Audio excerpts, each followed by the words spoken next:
Assalamualaikum warahmatullahi wabarakatuh. Bismillahirrahmanirrahim. Bismillah, alhamdulillah, wassalatu wassalamu ala rasulillah Sayyidina Muhammad ibn Abdillah wa ala alihi wa ashabihi wa azwajihi wa dhurriyyatihi wa ahli baitihi wa man tabi'ahum bi ihsan ila yaumil qiyamah.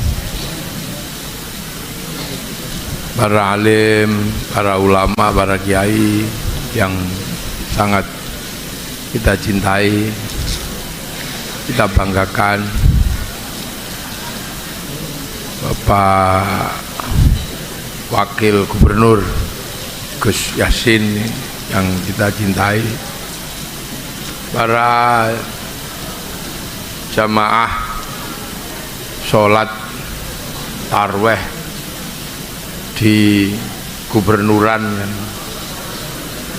saya hormati. Alhamdulillah, malam hari ini kita bersama bisa memperingati turunnya Al-Quran.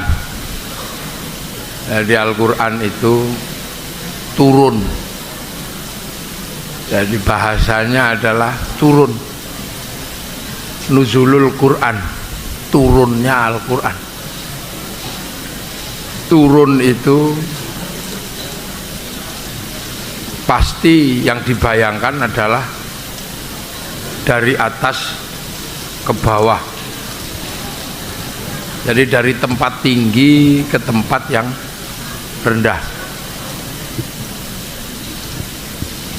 Itu pasti bahasa kita mengatakan tentang arti turun, ya. Nah, ini menggambarkan bahwa Quran itu turun. Turun dari mana? Turun dari langit. Langit itu, ya, orang pasti menyebut langit itu di atas. Dari satu tempat yang Rasulullah pernah naik waktu Isra Mi'raj. Jadi ketika Rasulullah Isra Mi'raj itu dibawa ke langit. Jadi Rasulullah itu pernah ke tempat di mana kalau dalam bahasa anak-anak digital gitu ya, karena ini bunyinya digital itu ke tempat yang di situ adalah pusat data.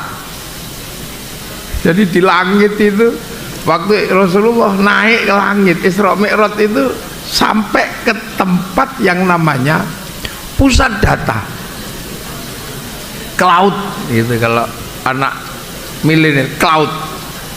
Jadi di sana ada harddisk besar yang di situ memang pusat data dunia itu ada di situ. Namanya Lauhil Mahfuz. Jadi seluruh catatan dunia ini, apapun yang ada di sini itu ada pusat datanya. Nah, agama-agama dahulu juga mempercayai tempat itu, tapi apakah nyampe atau enggak? Tapi kalau Rasulullah nyampe ke pusat data itu. Orang Yahudi Nasrani menyebut pusat data itu namanya Tabut Sulaiman. Orang Yunani yang percaya pada dewa Jupiter, yang punya Tuhan itu Zeus, punya istri Hera, punya anak Hercules itu juga meyakini tentang pusat data itu. Cuman mereka menyebut kotak Pandora. Yang agak berbeda cuman orang Jepang, pusat datanya disebut kantong Doraemon. Itu agak beda dia menyebutnya. Tapi seluruh agama itu punya bahwa di langit itu ada pusat data. Nah, Islam menyebutnya Lauhil Mahfuz. Nah, Quran itu dari situ.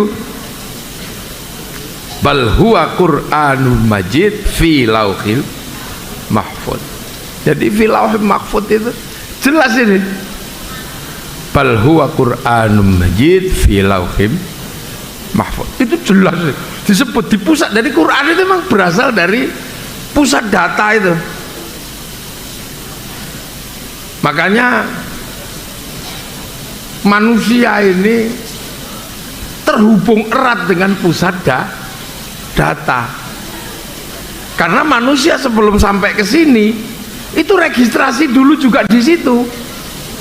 Jadi sampean-sampean itu sebelum turun ke sini itu diregister di sana dulu.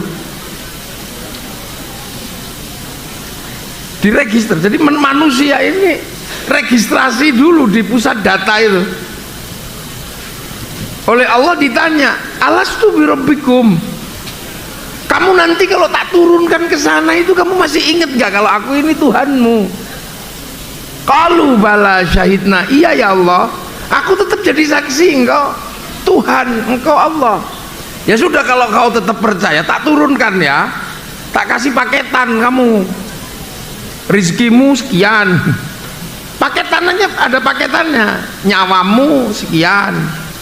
Nanti kalau paketanmu nyawa ini habis, kik gitu aja ya. La yastakhiruna sa'atan wa la yastaqdimun, nggak bisa maju nggak bisa mundur. Paket istrimu ini udah semua. Ya sudah, nanti kamu ke sana. Jangan lupa nanti kamu pulang. Nanti kamu ke sini lagi, balik sini ya. Innalillahi wa inna ilaihi raji'un. Nanti kelakuanmu di sana, kamu bener nggak kamu inget sama aku, nanti tak print out. Jadi kelakuanmu itu kalau nanti balik ke sini tak print out. Mithqala dzarratin khairan yarah, mithqala dzarratin syarran yarah, tak print out nanti. Nyawamu itu nanti tak print out. Nggak ada jejak digital yang akan hilang. Kamu pasti ketahuan nanti kamu ngelakuin apa, tak print out. Nah nanti catatanmu tinggal pilih. Kalau nanti print outmu bagus, terima dengan tangan kanan. Print outmu jelek, terima dengan tangan kiri sampai jengking gitu. Ada gitu loh. Ini makanya ketika Rasulullah misalnya Isra Mi'raj, ketika ditanya, ya Muhammad kalau kamu bener Isra Mi'raj, pintunya Masjidil Aqsa itu berapa? Itu langsung secara digital malaikat Jibril turun bikin siaran langsung. Itu kan penjelasannya ada itu semua. Jadi sebenarnya sekarang ini anak-anak milenial dijelaskan tentang fenomena agama itu bukan sesuatu yang sulit. Hanya pintu masuk penjelasannya aja yang butuh ini. Loh, makanya manusia itu di print out nanti. Makanya hati-hati jangan sampai print outnya jelek. Nah yang bikin jelek itu apa? Nafsu. La ammaratum bis. Yang bikin print out jelek itu nafsu. Makanya agar nafsunya ini turun, kita disuruh puasa itu kan, makan disuruh ngurangi, ini suruh ngurangi itu, biar apa? Nafsunya turun. Orang kalau nafsunya turun, print outnya bagus, kartu memorinya ini ngerekamnya bagus. Manusia kan print out memorinya kan ada. Nyawa itu kan memori yang pernah diregister itu. Kalau ini kan casingnya aja ini. Produk Semarang makanya ya pesek-pesek begini nih. Ini casing aja, ini casing. Kalau diproduksi di Eropa ya tinggi besar, diproduksi di Arab ya itu. Ini casing aja. Tapi di dalam tubuh kita itu ada memori yang merekam kehidupan, namanya roh atau nyawa. Ya persis kayak syuting inilah, saya di syuting itu. Saya itu ada rekamannya. Ada rekamannya. Ada rekamannya, semua lengkap. Setelah ngerekam saya, sampean ya, sampean jengkel, wah ini sudah nggak update ini, handphonenya udah jelek, kameranya sudah nggak masuk kamera update ini, udah banting aja nggak apa-apa, hancurin itu syuting itu, nggak ada masalah. Yang penting memorinya masih ada, rekamannya masih ada. Makanya jangan khawatir, handphone itu bawa banting tidak ada masalah, yang penting memorinya masih ada, rekamannya masih ada. Makanya manusia itu walaupun nanti mati tubuhnya hancur, ruhaninya itu rekamannya masih ada. Nah makanya kan tubuh ini bagian ngerekam. Tangan ngapain direkam, mata ngelihat ini rekam. Jadi tubuh ini ngerekam persis kayak kamera itu. Sama kayak pohon padi. Pohon padi itu tugasnya ya ngerekamin apa? Beras nanti itu, karena yang dicari itu kan beras itu. Beras itu merekam seluruh kerjaan pohon padi. Walaupun ketika sudah dipanen, padinya sudah dibuang makan sapi, berasnya ada, masuk laboratorium tetap ketahuan ini organik atau bukan. Manusia juga sama, walaupun nanti tubuhmu itu udah habis, hancur, nggak ada masalah. Yang penting memorinya masih ada, nyawanya itu rekamannya masih ada. Makanya mumpung kita hidup, rekamlah yang bagus. Nah rekaman itu nggak mungkin bagus kalau orang itu nafsunya gede, rekamannya pasti jelek. Mata lihat tetangga beli TV, kalau nafsunya gede mesti alah paling kredit. Nah nyawa ini ngerekam kredit. Tapi kalau nafsunya kendo, orangnya baik, udah nggak emosian, alhamdulillah tetanggaku beli TV baru, nanti aku bisa ikut nonton. Rekamannya alhamdulillah. Terima gaji. Kalau orang nafsunya gede, ini gaji cuman segini, ini pasti dikorupsi. Rekamannya korupsi. Tapi kalau orang nafsunya udah kendo, udah nggak emosian, terima gaji, alhamdulillah. Rekamannya alhamdulillah. Jangan sembrono sampean. Puasa ini adalah belajar bikin rekaman bagus. Makanya nafsu yang la ammaratum bisu ini ditegak biar rekaman bagus. Kuping, kalau nafsunya tinggi, denger suami ngorok, ini radio rusak, rekamannya radio rusak. Tapi kalau nafsunya kendo, udah enteng, nggak emosian, nggak marahan, suami ngorok, rekamannya pasti bagus, alhamdulillah. Gak usah tak tengok, saya masih tahu suami saya masih hidup. Enak, rekamannya nggak ada yang jelek orang itu. Tangan nafsunya kendo, pegang panas, masya Allah, rekamannya Allah. Kalau rekaman emosi tinggi, pegang panas, oh kampret, rekamannya kampret. Lu hati-hati, ini ngerekam terus, ini mata direkam, apa direkam. Makanya orang itu kalau puasa itu sebenarnya belajar biar rekaman rohani nanti ketika di print out itu bagus. Makanya orang-orang kalau nafsunya udah dilatih ahli tirakat, ahli zikir, nafsunya ditekan, apa aja rekamannya bagus. Sampai lihat ayam naik masjid itu rekamannya bagus, alhamdulillah. Ini kok nggak nelek, begitu jerot nelek, alhamdulillah. Santriku bisa praktek toharoh, membersihkan telek ayam dari atas masjid. Rekamannya nggak ada yang jelek, jadi secara digital ini bagus. Makanya kalau ada rekaman yang jelek itu ada caranya, hapus gitu kan. Ittaqillaha haitsuma kunta fa'at bi sayyi'atal hasanata tamhu, maka bisa ditipek gitu loh, bisa di-delete. Dengan apa? Ya istighfar, astagfirullahaladzim, ya sudah, tipek gitu. Loh, makanya teman jangan salah. Makanya orang-orang ini kalau latihan hawa nafsu itu sebenarnya apa sih? Cari rekaman yang bagus gitu aja biar. Orang kalau nafsunya tinggi pasti rekamannya nggak ada bagusnya. Lihat suami gemuk, malah tong, rekamannya tong. Kalau nafsunya kendo, alhamdulillah suamiku gemuk, berarti makmur, enak. Apa aja enak. Orang kalau nafsunya kendo itu rekamannya enak. Makanya hati-hati, nafsu itu jangankan kepada yang jelek, kepada yang baik aja kalau nggak dikontrol rekamannya pasti jelek. Jangankan yang baik loh ya, yang jelek loh ya, yang baik. Ini kan Lebaran, orang Semarang ini kan jarang yang orang asli, entah orang mana. Mungkin di sini ada yang dari Surabaya. Selama Ramadan pengen ketemu rujak cingur, nggak ada masalah. Orang kepengen rujak cingur aja kok nggak ada masalah. Aku pengen rujak cingur. Akan tetapi memendam rindu rujak cingur itu juga hati-hati. Begitu pulang ke Surabaya, seluruh warung rujak cingur tuh tutup karena lebaran. Rindu kangen rujak cingur, sampai kerungu rujak cingur ngiler saking kepinginnya rujak cingur. 1 bulan begitu mau balik Semarang, main ke rumah Pak Wali Kota misalnya, di situ tiba-tiba ada rujak cingur. Wah, ini enak ya, makan aja nggak apa-apa.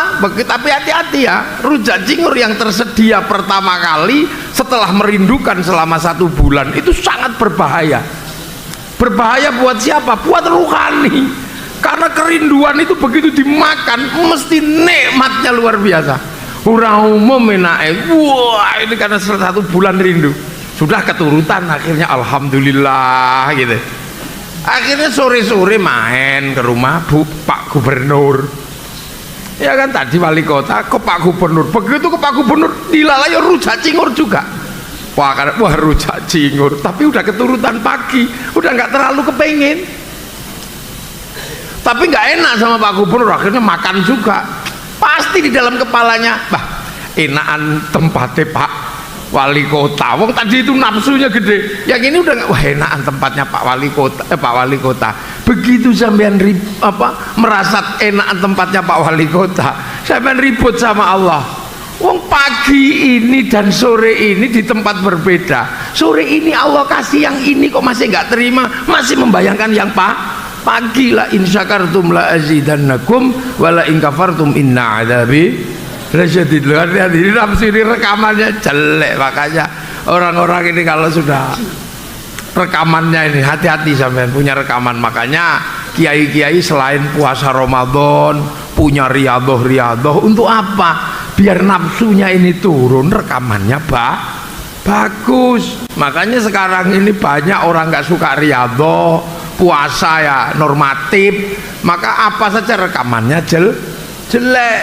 Begitu kasus Sambo, seolah-olah seluruh polisi itu jelek. Akhirnya rekaman kita tentang polisi yang dibutuhkan oleh negara, rekaman kita jelek. Sakno sing polisi-polisi terbangan kayak gitu, ini update semua. Gara-gara siapa yang nilai pajak itu, terus Pak siapa itu namanya, wis pokok itulah aku rapal, pokok ono wong pajak ditilep itu. Tiba-tiba kita memandang seluruh negara ini jelek karena 1 orang, rekaman kita jelek. Akhirnya suudon sama Pak Gubernur, suudon sama Pak Wakil Gubernur, padahal kasusnya ada di Jakarta. Lu ini loh, Pak Mahfud tahu ada pelanggaran sekian triliun, itu urusannya Pak Mahfud, sampean nggak usah ikut-ikutan. Kalau memang Pak Mahfud jago, buktikan, tanggung jawab lah. Kita lihat aja, nggak usah kemudian kita ngerasani yang lain. Nah kalau kita ngerasani, rekaman kita jelek semua. Presiden rekam dalam hati kita, presiden jelek, polisi jelek. Ini lah, makanya hati-hati, ini ngerekam terus ini seumur-umur. Bahkan turu aja kadang rekaman kita diset ulang kok, ngipi itu berwongedan itu, ini coba.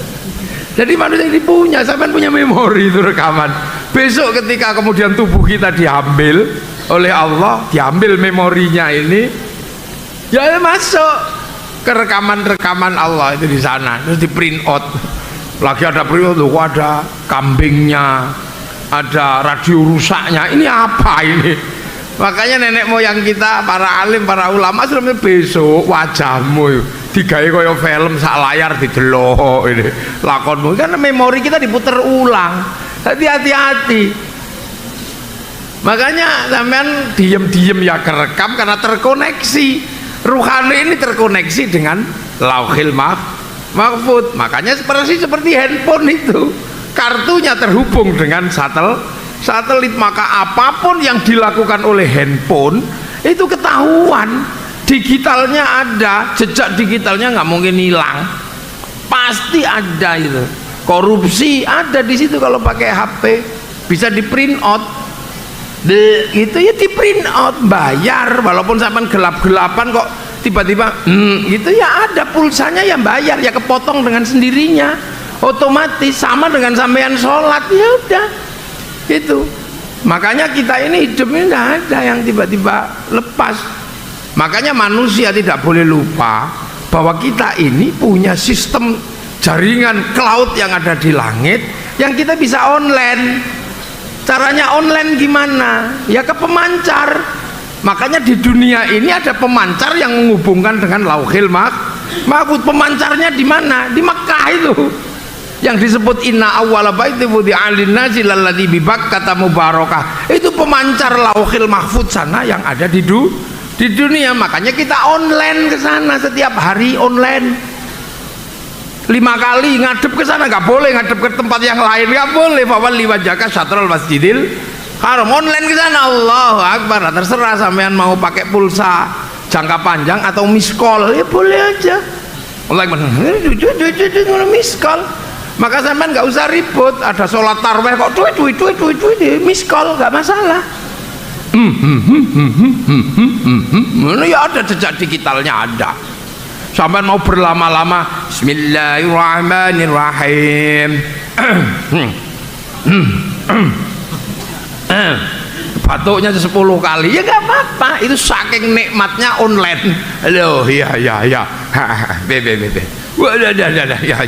udah ada kan, ada habis ya mas ya, ya habis ya, ada lah ini online, itu di print out pulsanya ada lah. Nah itu makanya karena manusia ini gitu terhubung dengan sana, kita setiap hari menghubungkan dengan sana. Makanya manusia ini bisa, karena seperti kartu, bisa kirim gambar, bisa kirim doa, bisa kirim apa. Handphone itu kirim-kiriman share-sharean gitu. Yang penting punya kuota. Kan yang penting punya kuota, nge-share gambar, nge-share video. Makanya ada orang-orang yang hidupnya itu seumur-umur cuman download aja, browsing tok. Nah itu siapa? Ya wali-walinya Allah itu hidupnya browsing. Qalu rabbuna Allah tsumma istaqamu tatanazzalu alaihimul malaika alla takhafu wa la tahzanu, browsing.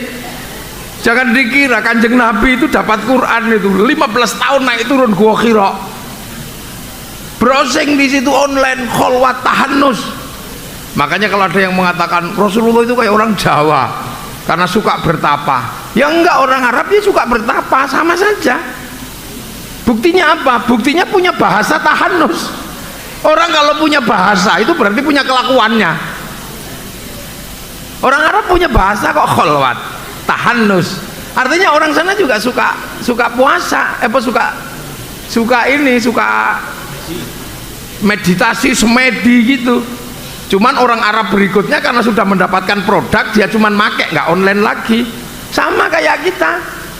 Dulu yang bikin Islam di Indonesia itu ya browsing.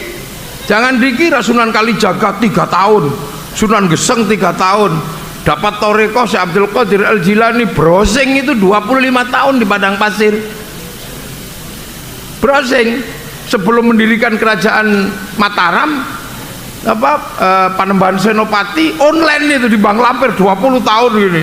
Nah Mbah Hasyim Asy'ari setiap malam browsing, sholat hajat 2 rakaat, rakaat pertama 41 kali surat At-Taubah, yang rakaat kedua 41 kali surat Kahfi. Itu browsing. Lah kita ya tinggal menikmati produk. Makanya kemudian jangan salah, kita ini hasil produk browsing dulu itu orang tua. Wali-wali dulu juga browsing Indonesia. Makanya sampai kita menjadi bangsa ini juga hasil browsing. Kalau nggak hasil browsing dan nggak hasil online, nggak ada orang Indonesia kok berani mengambil sikap meletakkan sendi-sendi dasar beragama, bernegara dalam satu simpul mengikuti Rasulullah. Nggak ada. Kok berani orang berbeda suku, bangsa, agama hidup dalam satu negara? Wong Arab itu satu bangsa saja bersepakat pisah dalam puluhan negara.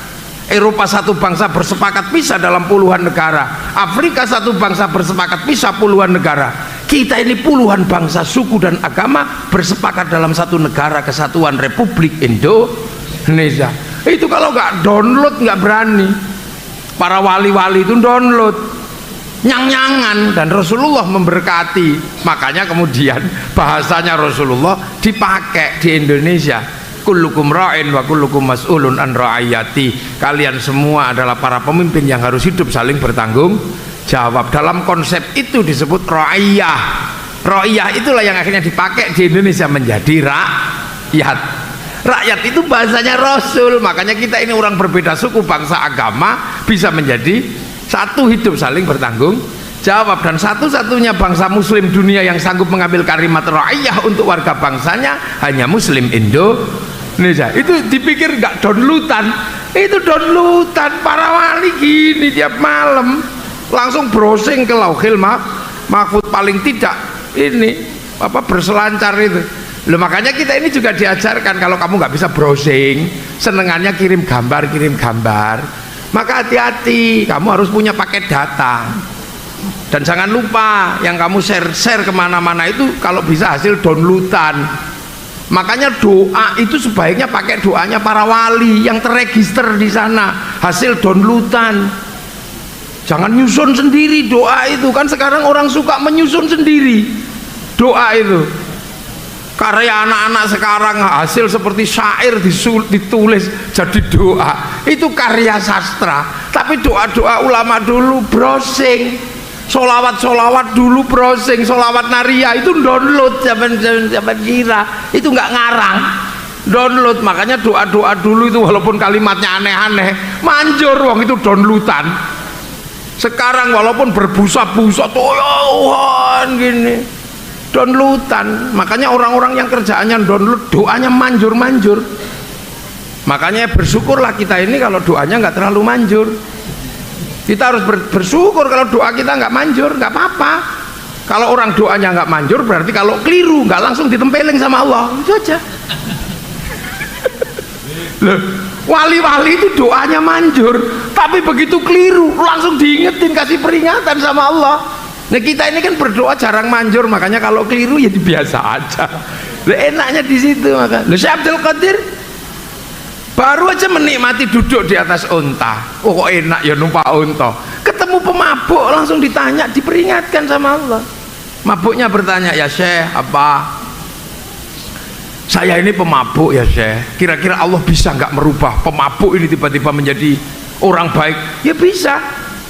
Tanya lagi, Syekh, saya ini nakal seumur-umur nggak pernah nurut Syekh, bisa nggak kemudian saya jadi orang baik? Oh bisa. Tanya lagi orang mabuknya ini, ya Syekh, berarti Allah bisa ya merubah Syekh yang orang paling baik sekarang tiba-tiba menjadi penjahat itu, kira-kira bisa nggak? Syekh Abdul Qadir langsung pulang sambil nangis, ya Allah. Langsung diingetin, baru menikmati kuda apa unta. Nabi Ibrahim karena sering menjamu tamu, kalau tamu datang itu kebiasaan Khalilullah. Tiba-tiba satu ketika ada orang dawablek tidak mengikuti Nabi Ibrahim, nawakal, jahat orang itu, agamanya beda, minta makan di situ padahal lagi jamu orang, nggak dikasih makan sama Nabi Ibrahim. Nggak, kamu orang nggak patuh sama aku. Tapi lama-lama Nabi Ibrahim kasihan orang itu pergi, jangan-jangan mati, dibawain makanan. Orang itu tetap ngomel, hem kamu kita makan aja nggak dikasih. Ya sudah ini makan, besok mah udahlah kamu makan, aku minta maaf tadi, tak pikir kamu nggak serius. Iya aku serius, aku lapar, tapi kamu dasar pelit. Udah dibawain makanan begitu. Setelah itu pulang Nabi Ibrahim, ditegur sama Allah, ya Ibrahim, orang itu karena nggak patuh sama kamu, minta makan sekali aja nggak kamu kasih, padahal dia itu seumur-umur nggak pernah patuh sama aku, tetap tak kasih makan. Loh, jadi orang-orang besar yang doanya manjur itu kalau keliru langsung diperingatkan. Karena apa? Pernah browsing sana, betapa ketatnya di sana itu jalur digital Lauhil Mahfuz. Makanya kita yang nggak pernah pakai jalur digital ya sudahlah, pakai jalurnya para wali aja.